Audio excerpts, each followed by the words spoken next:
Greetings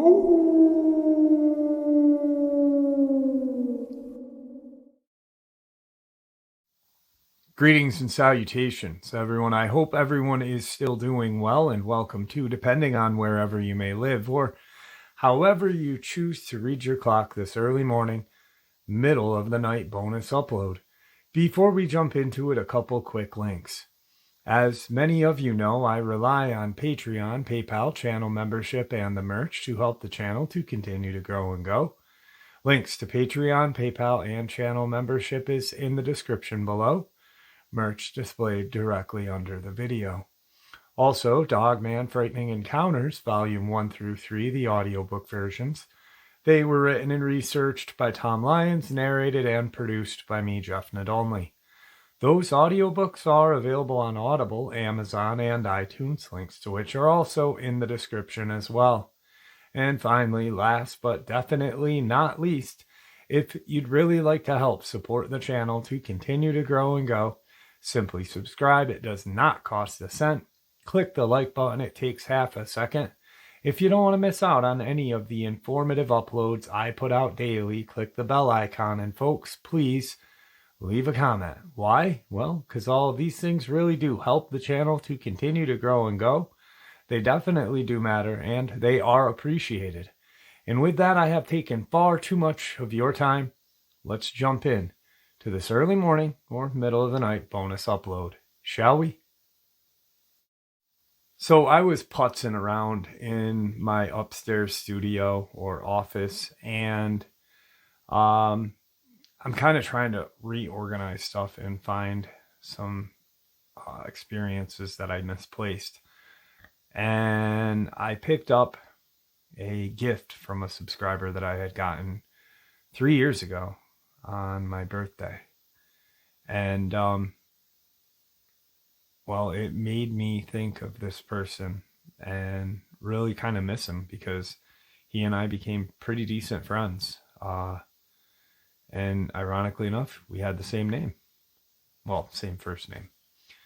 And, well, here's his interview. And it is quite the interview. Let's get into it. All right, everybody. Tonight I have a guest who has been on once before. His name is Jeff. He is from Georgia. He wanted to come back and share his experiences because he was pretty nervous the first time. And he kind of just wanted to take the time to share without his nerves being sky high. So, Jeff, how are you tonight? I'm doing wonderful, Jeff. How are you doing tonight? I'm doing good. I appreciate you coming back and taking the time out of your evening to share with us your experiences. Not a problem. So right now, Jeff, I'm going to turn the floor over to you because it's your time to share your experiences with us. Okay, not a problem. Thank you, Jeff. No worries. Let's see. My name is Jeff. I live in the middle Georgia area. When I was between the ages of 17 to 20, me and my friends used to go out to a certain spot in the woods and hold bonfires, drink, have a good old time. And one of my friends, thought, let's start bringing our girlfriends and their girlfriends out here, so and see if we can get to scare them. And when I first started going out there used to be this legend that some people had camped at the boat landing over a long weekend, and the only thing that was left at the end of the long weekend were their dogs. The cops came up on the site because no one came home. There was, I guess, a report that nobody came home from the camping trip, and the cops rolled up on the site. The tents and everything were trashed. The fire was completely out. Their vehicles were all dented and scratched up, and their dogs that they took with them were cowering under the vehicles. I don't know if it's a true story. I don't know if it's somebody made up, but that was the legend that I always heard. And of course, at that point in time, I heard all kinds of stories about Bigfoot, but I never really thought that Bigfoot was real at that point. Right. And we'd go out there and when the months get cooler and we turn around and set bonfires up, then I would sneak out into the woods, dress up in a scary outfit, usually as look like a dead soldier, skeleton mask, hands, and ripped up combat uniforms. And we'd do this at least a couple times a month, just for the heck of it, on the weekends. And we made sure we would do it in the cooler part of the year because I didn't want to have to walk around and step on an alligator or snake or anything. And we would get out there and prepare the area by raking down a pathway to certain trees so no one can hear me walk through the woods. I wouldn't be stepping on branches or sticks or leaves or nothing. We'd have it all set up to about 5 different trees. I could walk the entire path backwards. And we did this for years. And it was always a good old time, you know. After the girls that we would bring out there or anyone I was scaring the crap out of came out there, they realized it was nothing but good fun. And then, of course, by the end of the night, we'd be drinking and just camp out there for the night. Well, it was in late October of '93. One night, me and my buddy got out there to prepare the site so we could get everything taken care of and, you know, have a good old time. I got the path raked. I was setting up the glow sticks on the back of the tree as markers, so I knew exactly what tree to be at and exactly when to be able to jump out and start scaring people. Mm-hmm. Well, I get to the last tree and start walking backwards. Now, I've done this, back and forth, raking the area so no one could hear me more than a few times. And as I'm getting near to the last tree, I see the little stone cinder block piece that I placed, which means I have about 5 or 6 more feet to the last spot to where I hide and start to wait for them.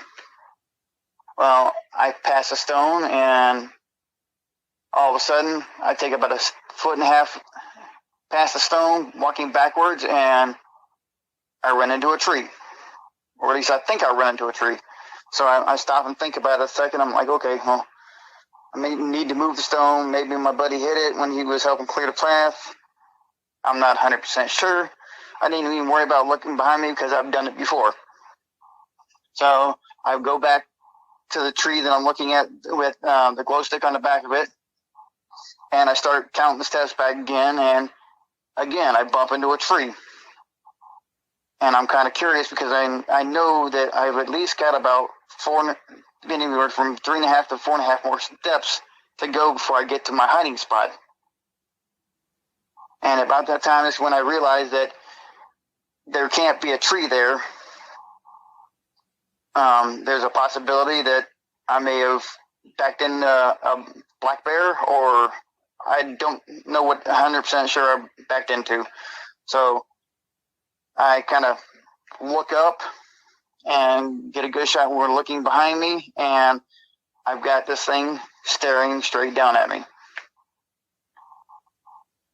And my first thought running through my head was, we've been doing this for a while, and I've always been the one that's scaring people, and I'm looking at something that looks like someone's in a really big gorilla suit. And I'm not 100% sure, and of course in the back of my mind, I'm thinking, you know, every horror movie statistic, and then I'm going, wait a second, someone's finally got me. Someone finally figured, you know, they know what was going on tonight. They got out here. They're going to scare the crap out of me for the first time. Yeah, like the trick works both ways. Yeah.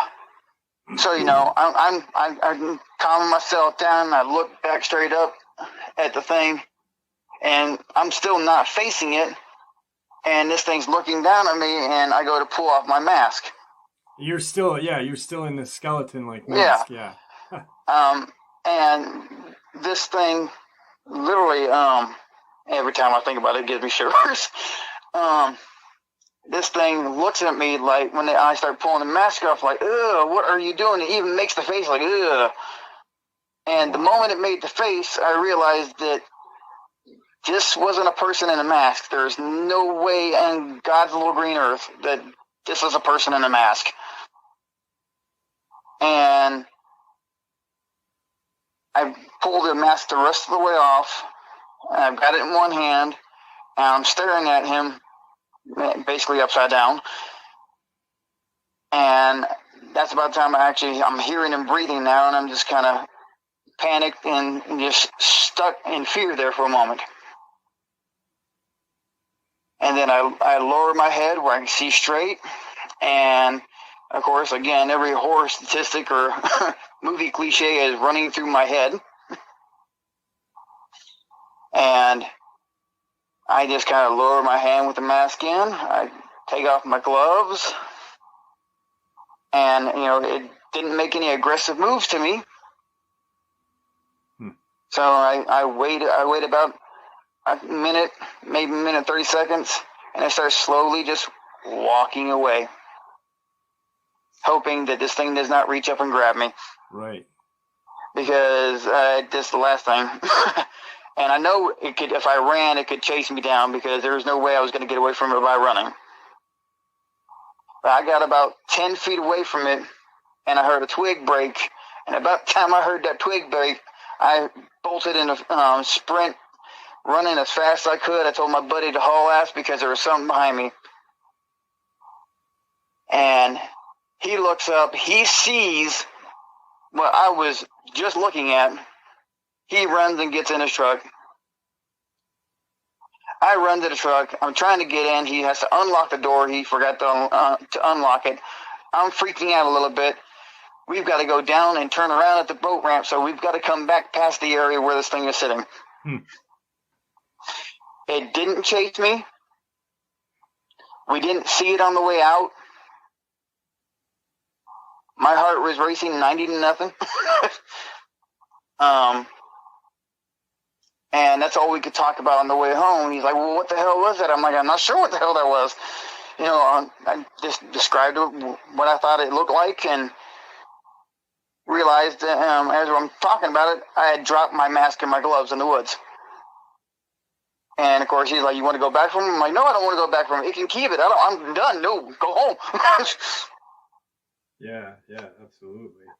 But I get back to my house at night, and I'm trying to make sure I calm down because last thing I want is my parents asking me questions about what's going on. Why do I look like I just seen a ghost, So I walk in the house.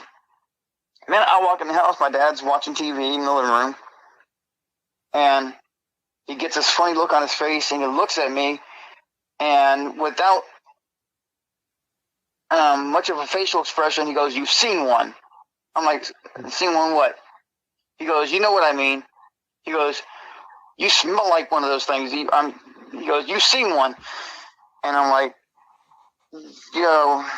I said, "What do you think I saw?" Yeah. He goes, "Hold on." So we went outside to the garage, and he goes, "You saw Bigfoot."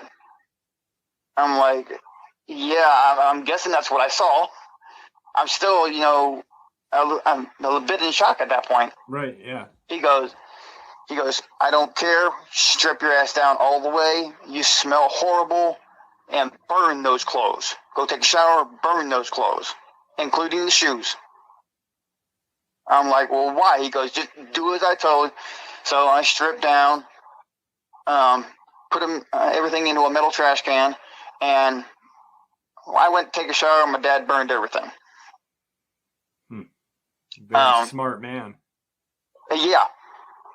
Well, I get out of the shower, and he's like, "What the hell were you doing tonight?" And I said, "We're doing the same thing we normally do, every couple of weekends." He goes, "Okay, you were out at the boat landing." I'm like, "Yeah." He goes, "Is that where you ran into it?" I'm like, "Yeah." He goes, "Well, if you wanted to burn those things can track their own smell up to between 15 and 20 miles. He's had people in his company, because he was Fifth Mob. He taught combat communications for his entire military career. Okay. And even after he retired, he was still taught combat communications. And I'm like, well, how do you know what these things smell like, Dad? And he's like, he goes, well, when they were doing, when he was a lot younger man, and they did training in Sierra Nevada area, their squad ran into these things. He never personally saw them, but flashes. But he said the smell is just unforgettable. Right. And he said he had a gentleman in the unit with him that lay down in an area where it looked like deer had been bedding. And when they got done with what they were doing that night, they all went back to the barracks, and this thing tracked them from where the bedding area was back to the barracks. He said it did nothing but throw rocks and stuff at the windows and the side of the place all night. It would smack it. They heard god-awful horrible yelling. It didn't sound natural to them. Right. He goes, that's how he knows. Now, and I'm like, when you came home, did you tell your dad like that you backed into it? Not at first, but he did ask me to go through the entire story. Okay. And when I told him I backed into it, the first thing out of his mouth was, "You lucky damn thing didn't just grab you and rip you in half." Yeah, yeah. And then he asked me if I was in the full get up, and I said, yeah. And I said, then when I took the mask off, the thing looked at me like, what the hell are you doing? Yeah, that's crazy. And it actually made the face like, what is this? What is he doing? Yeah. What is this thing doing? And I mean, it was almost like it was in shock, just like you. Yeah, definitely. I mean, I'm pretty sure I would have reacted the same way if it looked like someone was ripping off their face. Yeah, yeah. Knew to, take, strip down and burn everything. I would never thought of that. Hell, up until that night, all I thought Bigfoot was nothing more than a folk tale or lore. Right. Yeah, absolutely. I never gave it a second thought at that point, up until that day. Wow, that's crazy. That is absolutely insane. That, just the fact that you backed into it and had such a close encounter, and that you could see its face contort to when you were, react to what you were doing, on top of going home and having, that surprise. Your dad springs this on you that he knows what they are. He knows what it smells like. And I mean, that must have been a very, very mentally struggling evening for you. Yeah. And my dad literally, he literally had the front seat pulled out of his van and changed out, because that's what I drove home from my friend's house was, of course, the front seat of his minivan at that point, in time. And he literally had the front seat completely removed and replaced. Wow. That is insane. So you've had a couple of other encounters after this as well? Well, the Dogman encounter I had would actually be considered well before. Okay. Because I was between 17 and 19. My Dogman encounter happened when I was 14, and literally, I honestly thought it was a dream up until I had my encounter with Sasquatch. Right. But me and my friends are out late, way past curfew, and as we're going, back, I'm stopping at all my friends' house so they can turn around and leave. And of course, I'm the very last one. And of course, it's anywhere from 2 to 3 in the morning. And I going to turn around the corner, and as I'm turning the corner, I see a cop car coming. Of course, he got me with his headlights, and instead of having my parents woke up, I bolted into the section of woods that we had right in the middle of town. Nowadays, it's a neighborhood. Okay. And I bolted as deep into the woods as I could. It was kind of an overcast night. It was full moon. And I'm just walking, and of course, I saw the floodlights from the car peering into the woods, so I knew a path that goes by a cemetery. And I'm just like, I'm just going to go as far as I can, make sure I don't get caught. I'm good. And of course, as I'm walking in these woods, I can hear something walking behind me. So I got a little flashlight on me. This is before, flashlights on a cell phone. Right. I'm looking around. I can't see anything. So I just turn around and pick up my pace some more, and I keep on hearing something. It's either behind me or it's off to the right of me. I begin to think, possibly, maybe one of the cops came into the woods and they're following me. Because at this point, I still see nothing. Right, and that's a logical explanation. I mean, what else are you going to think at that point? Yeah. But I come to an area where there's a section of trees that just opened up on the inside of the woods, and you can see the moon coming out from under the clouds. And I'm just like, okay, well, I got a bit of moonlight.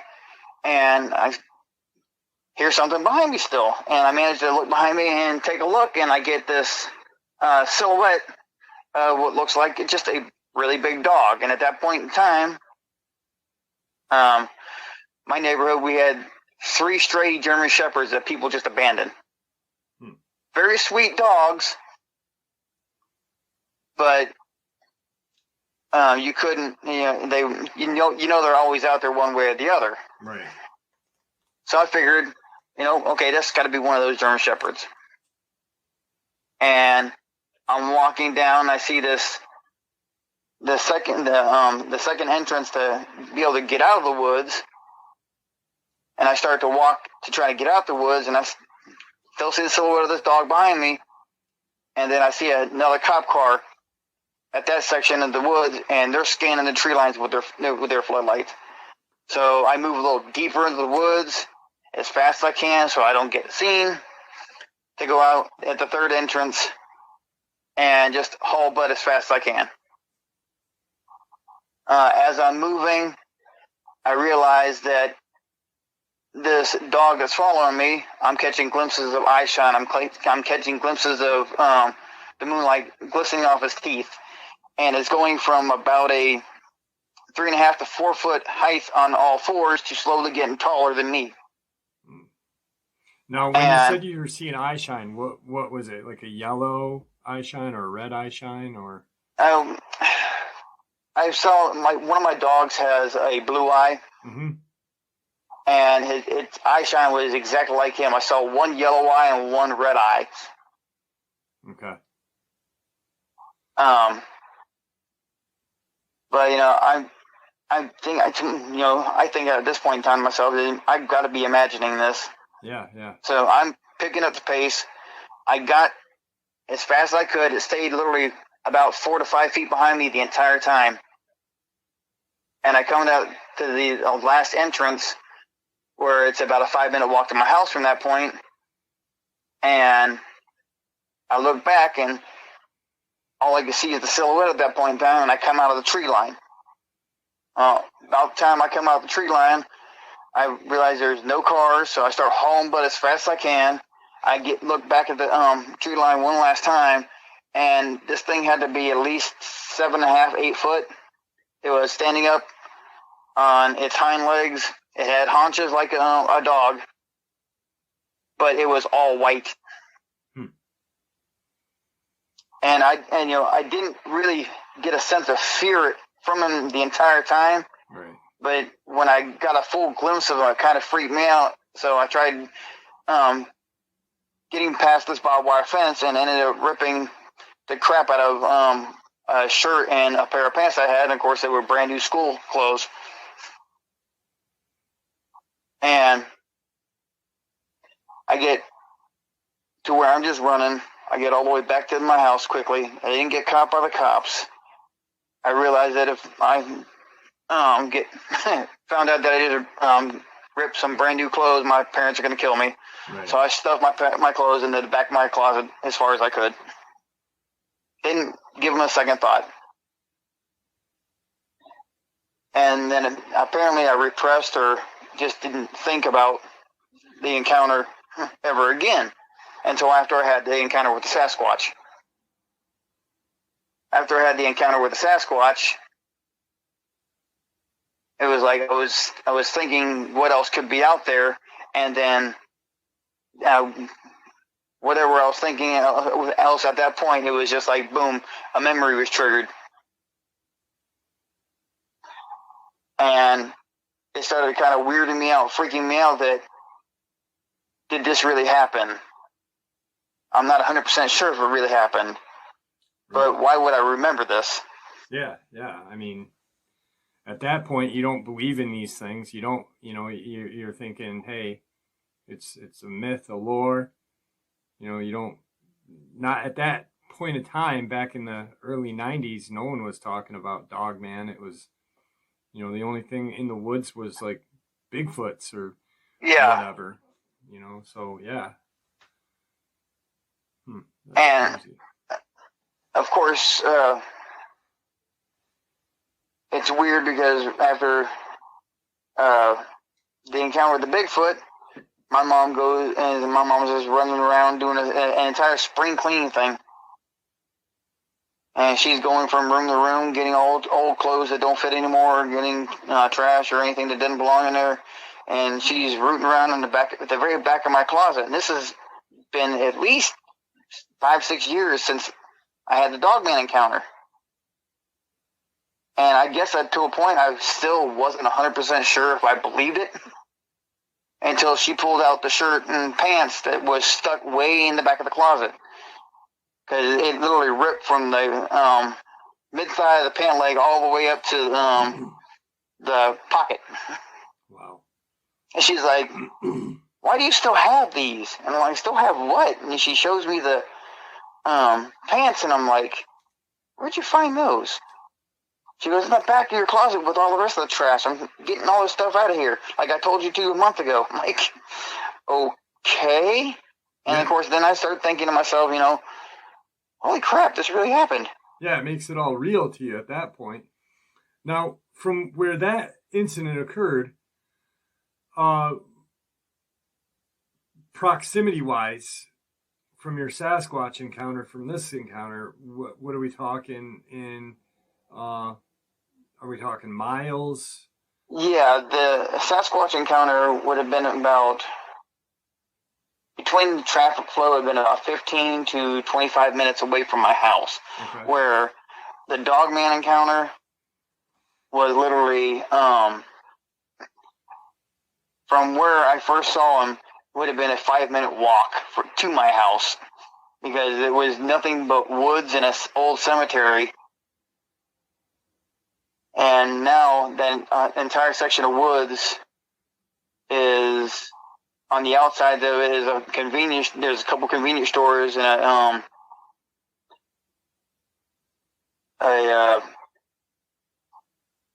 can't remember the name of the thing.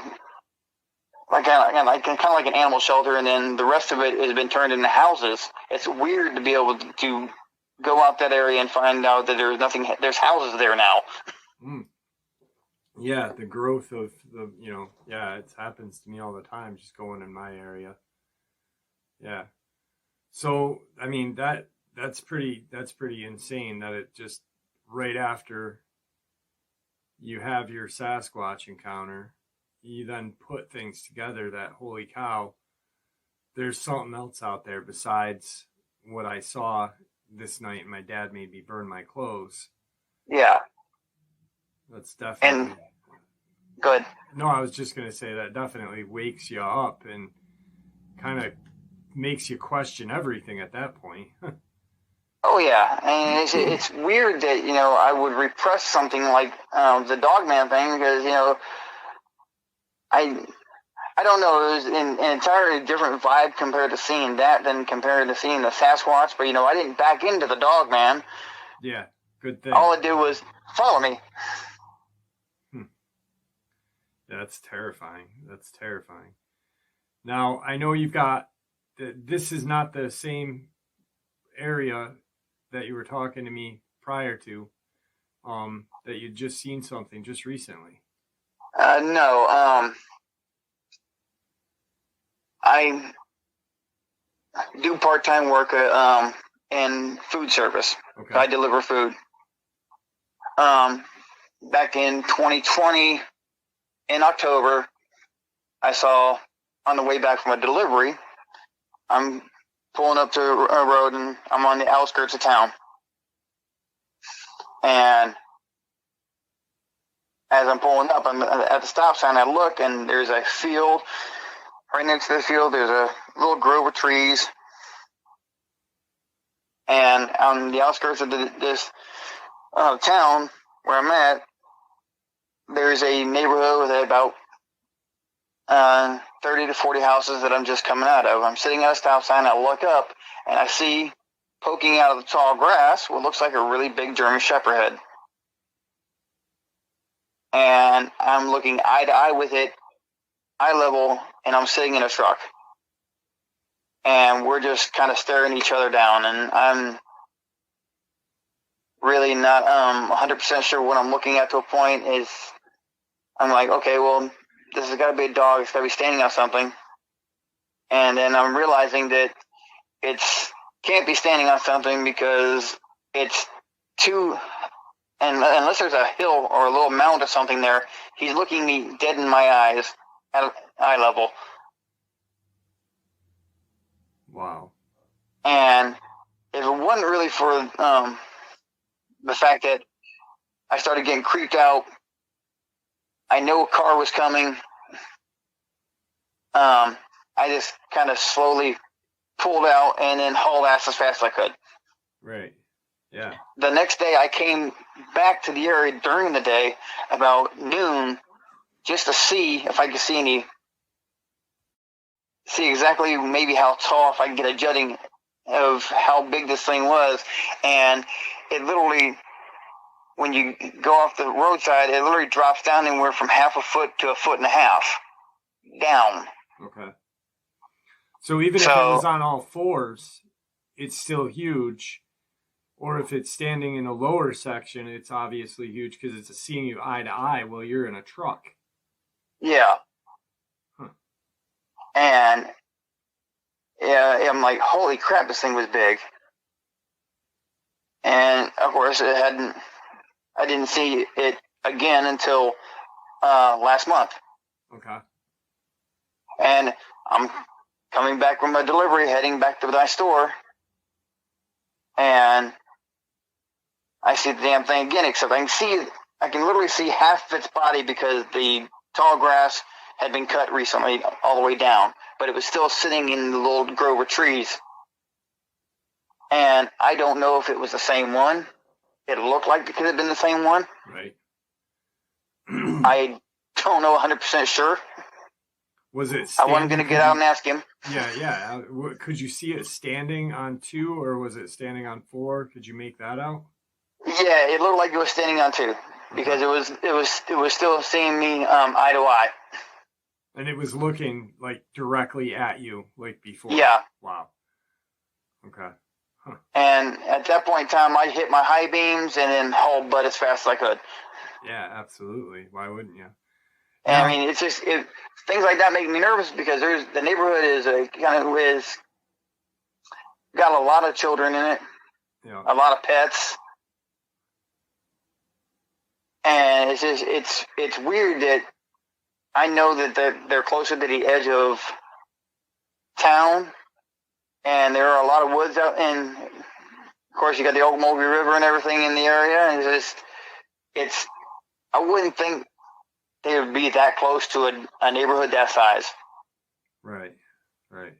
Yeah, I mean, but like you said, there's a river and you and I had talked about this, and about it possibly being the same one.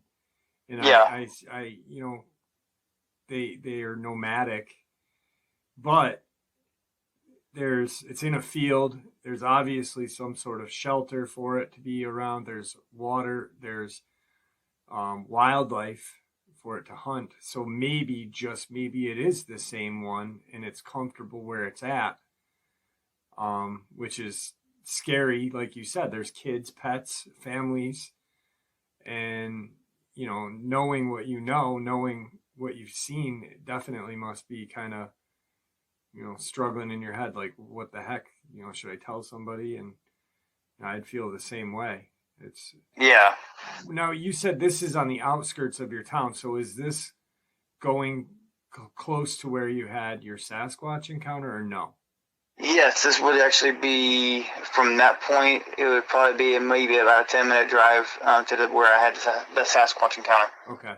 Huh. Yeah, I mean, it's definitely, it possibly could, like I said, it may very well be the same one. Because it's unless it's like a traveling pathway or an area for it to run through. But it's really strange that you'd see this almost the same one looking at you in the same area. So to me, and I'm not an expert in any shape or form, but to me it seems like it probably may be the same one, and it's just comfortable where it's at. It's got what it needs, and it's not harming anybody yet. Hopefully not. Yeah. But yeah, it's definitely a conflict, and I could see where you're coming from with the families and stuff. It's terrifying. So and it's crazy too, because it's not very far from either or encounters, I'm guessing. So probably, what if it's 10 minutes both ways from your Dogman encounter to your Bigfoot encounter, right? Yeah, it's 10 minutes away from where I had the encounter with the Bigfoot, which would make it about a 15-minute drive to where I'm living now. Right. Right. Now, are there woods? Because where you said you saw the first one, there's houses and stuff that are stores and stuff. Yeah. Is the cemetery still there? The cemetery is still there, yes. Okay, good. It's been expanded, and it's a pretty big cemetery now. All right. Now, are there woods around that? Is there any? Because just a thought, but I'm wondering if maybe this thing that saw you in the very beginning, maybe it's the same one from back in the day, and it's just staying in this area. Would there be a way of that, if it was the same one, to travel? No, I don't think it would be the same one, because now you've got Walmart, Lowe's, Home Depot, and everything that's all around, and houses around the cemetery now. No, but prior to that, was there woods all throughout that area? At one point, there was a good portion of woods that was there, but that was still put. Even that section of woods that was there, there was still a lot of construction going on at that point in time. They were building homes and neighborhoods at that point. Okay. But that would still be a good 15, 20 minutes through the heart of town, basically. Okay. All right. Well, I mean, it's not, just thinking maybe it got pushed out and, that's where it ended up. It's not, it's not unheard of that they've ran through towns before, so I was just curious if there was a way of that one traveling, and maybe it just is kind of stuck there.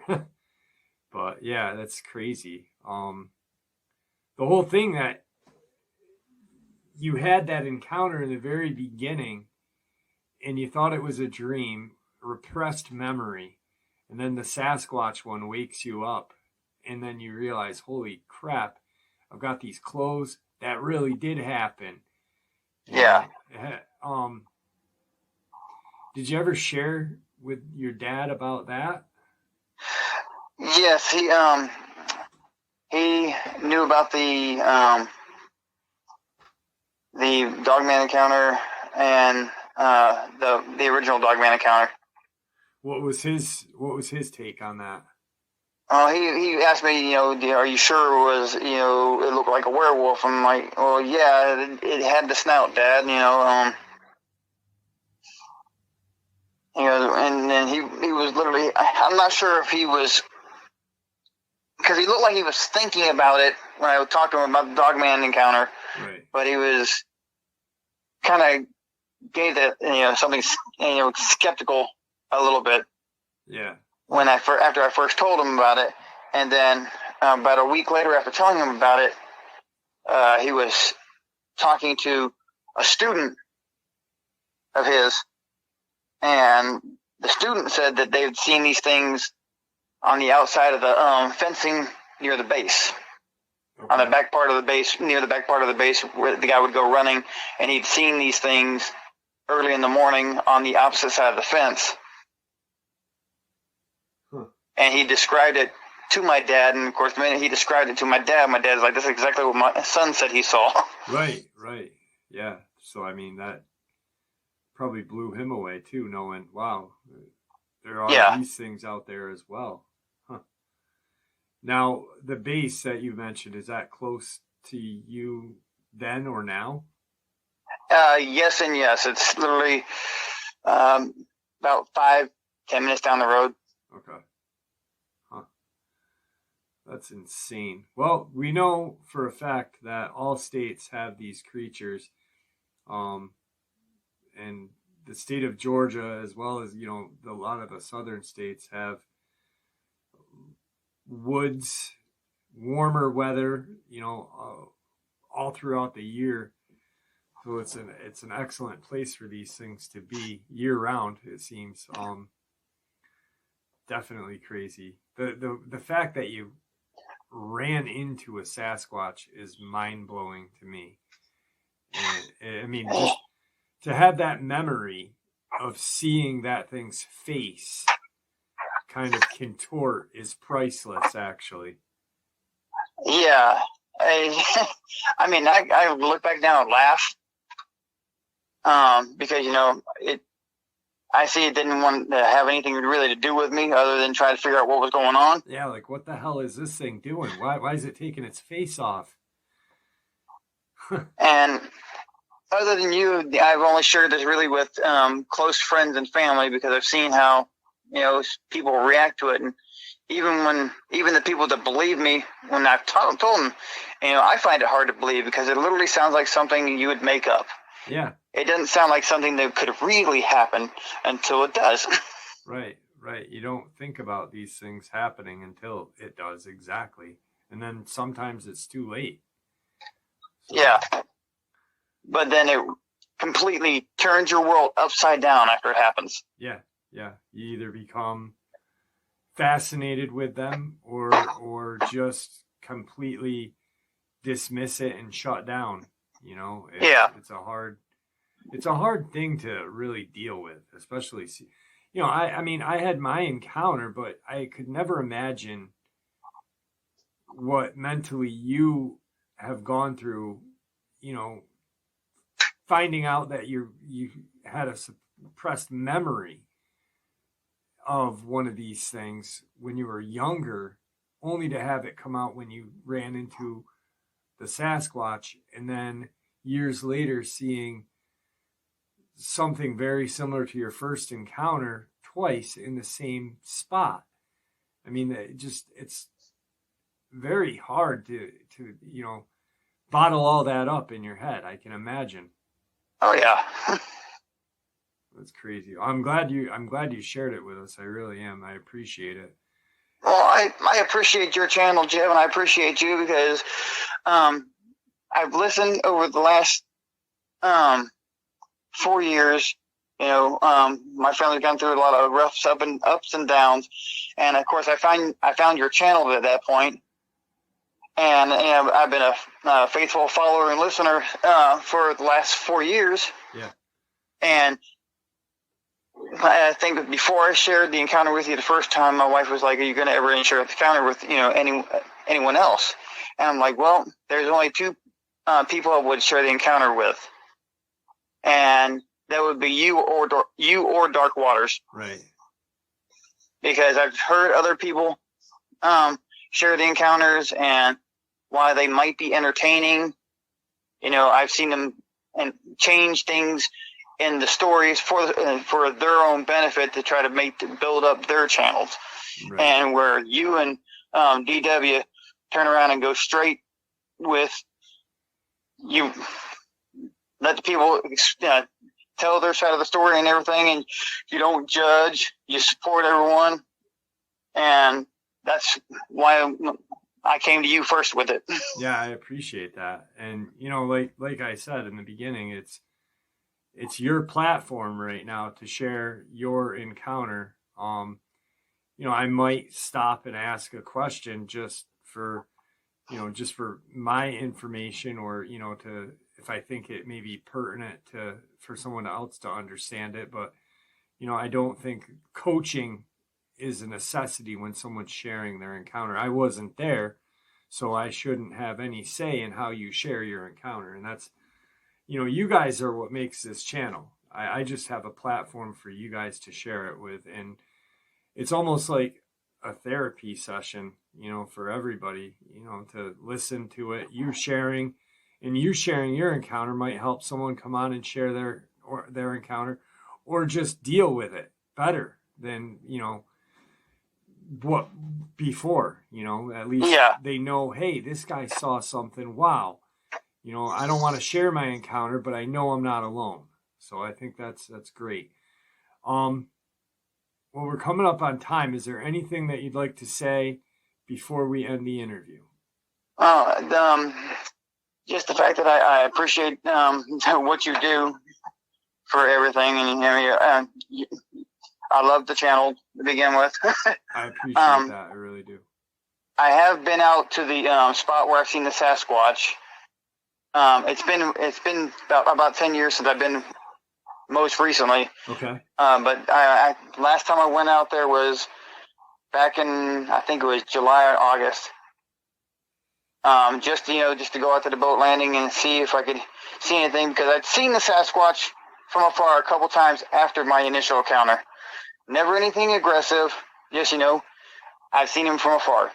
Right. But when I went out there this last time, it was like the entire vibe of the woods was just completely different, completely off. And unless I'm armed to the teeth at this point in time, I'm not setting foot back in those woods.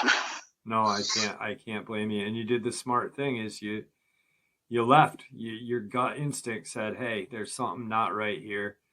Leave. And that's the thing that needs to be done. If you don't feel comfortable or safe or feel like you're being watched, it's time to go. And it's time to go very quickly. Even if you're armed, I think. Even if you're armed, because the chances of you coming out on top unarmed is probably 0 to 10. Like, you're not coming out. And even armed, I think you've got negative chances of coming out, because they're so fast. They're ambush predators. They're apex predators. There could be one in a tree above you and you wouldn't even know it, and not have time to even get a shot off. So, I feel like if anybody has that feeling, listen to your gut instinct, because your gut instinct is what's going to keep you alive. So, exactly. Right on. Jeff, it's been great having you on. Don't hang up when I end the interview. Not a problem. Thank you for coming on again, and I really appreciate it, my friend. And there you have it, folks. I hope you all enjoyed this early morning, middle of the night bonus as much as I enjoyed sharing it with you.